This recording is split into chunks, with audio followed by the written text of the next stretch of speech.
the crux of this is that nothing can be decided until you've got a draft.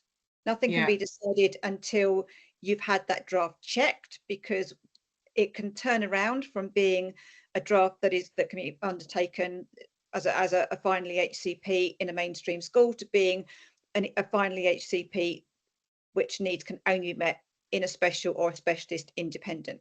Now, your local authority will be hedging their bets, and they'll be thinking, okay, are you going for special, specialist independent, or are you looking at a mainstream?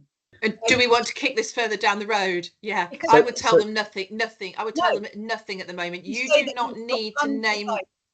Yeah, you don't need to name a school or a school type until 15 days after you receive the draft EHCP.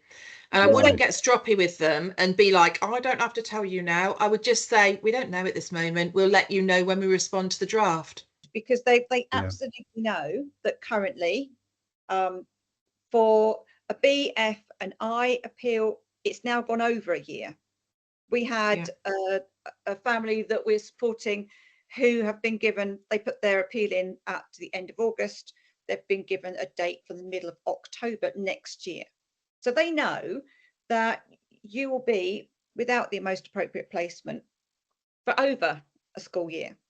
When you respond to the drafting check, you put your parental preference in writing, and that's what counts. Whatever you say beforehand is just that. It's just words. And you refer back to your section B and F, and the fact that, you know, once you've got all your reports put into that will completely dictate the school type.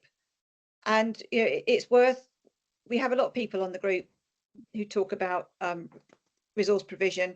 Always remember that that is a mainstream placement, and your child will be hopping between the mainstream school and the resource base. And if you've got a child that struggles with transitions and different peer groups and different teachers, you know, I've got to tell you the difficulties that can create.